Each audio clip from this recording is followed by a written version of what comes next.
जी हाँ दोस्तों, आ गए और एक वीडियो लेके जिसका कि नाम है रोल ऑफ फ्लिपेज एंड फ्लोपेजेज। फ्लिपेज एंड फ्लोपेजेज ये कुछ अलग ही प्रोनाउंसिएशन निकलता है, लेकिन इसके बारे में मैं ये टॉपिक में जाते जाते बात करूँगा।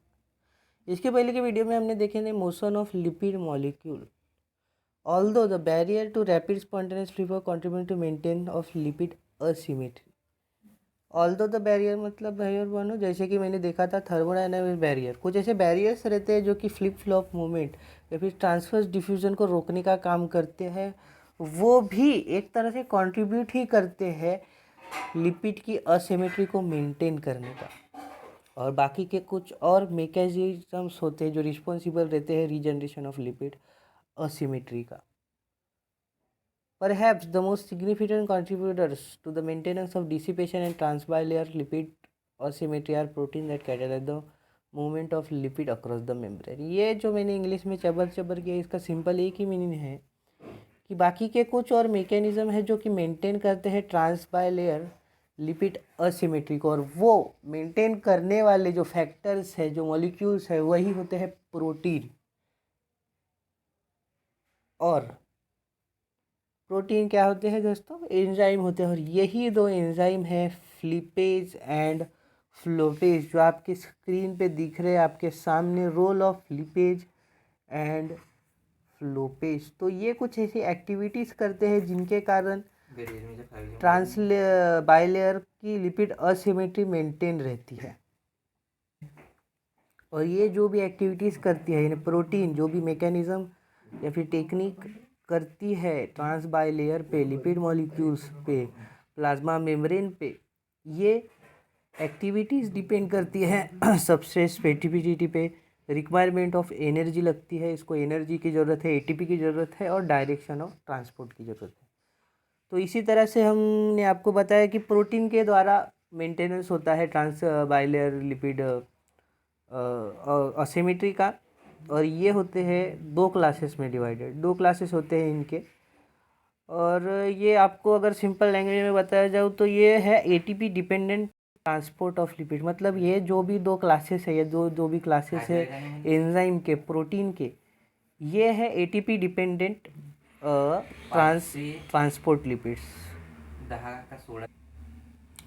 मतलब कि ये जो भी प्रोसेस करते हैं प्लाज्मा मेम्ब्रेन पे उसकी असिमेट्री मेंटेन करने के लिए, उसके लिए लगती है एटीपी, उसके लगती है एनर्जी।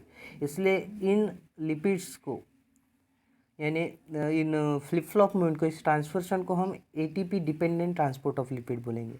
यानी जो भी ट्रांसपोर्ट या डिफ्यूज़न होता है, फ्लिप फ्लॉप मूवमेंट होती है लिपिड मॉलिक्यूल्स की, ये एटीपी डिपेंडेंट होती है।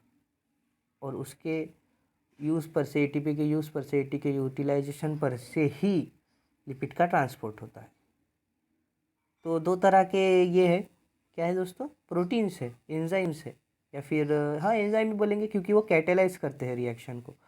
कैटेलाइज करता है प्रोसेस पी टाइप एटीपेस, ये करता है transport for extra cellular non cytosolic leaflet to cytosolic leaflet of lipid bilayer. इसका ये काम है दोस्तों कि ट्रांसफ़र करना, ट्रांजिशन करना लिपिड को extra cellular non cytosolic leaflet से लेके तो साइटोसोलिक लिफलेट की तरफ। अगर आपको साइटोसोलिक और नॉन साइटोसोलिक का नहीं पता तो भाड़ में जाओ, इसके पहले के वीडियो में मैंने आपको बता दिया है।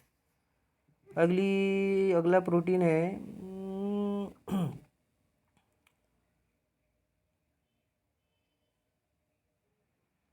फ्लोपेजेस। ये एबीसी ट्रांसपोर्ट प्रोटीन है, इसको हम एबीसी ट्रांसपोर्ट प्रोटीन बोल सकते हैं। फ्लिपेज को हम पी टाइप एटीपेज बोल सकते हैं। फ्लोपेज क्या करता है? ट्रांसपोर्ट, ये भी फॉस्फोलिपिड का ट्रांसपोर्ट ही करता है, लेकिन अपोजिट डायरेक्शन में।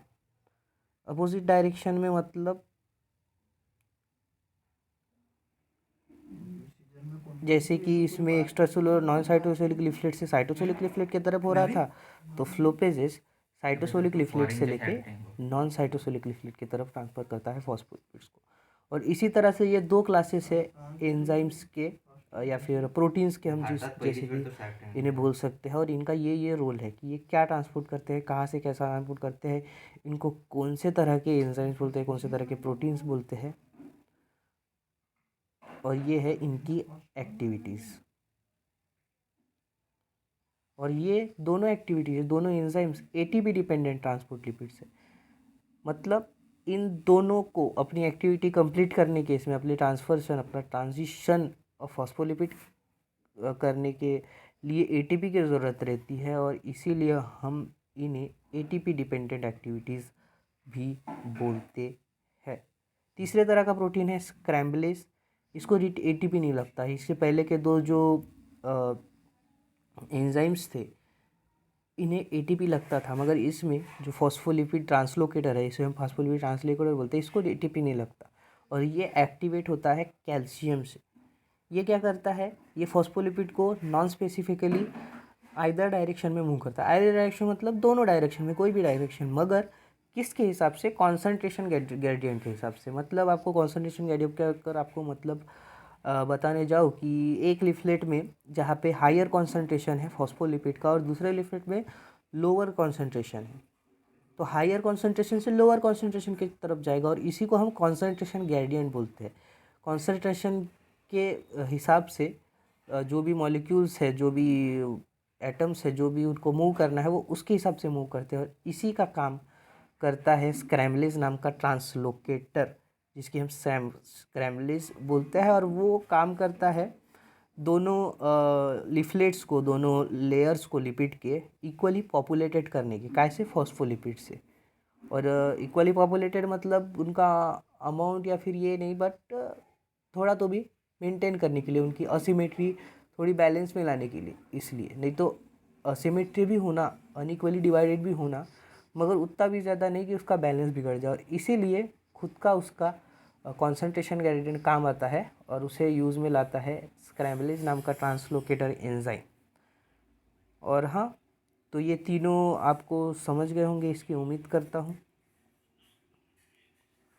और इसी तरह से ये भी टॉपिक ख़त्म हो गया।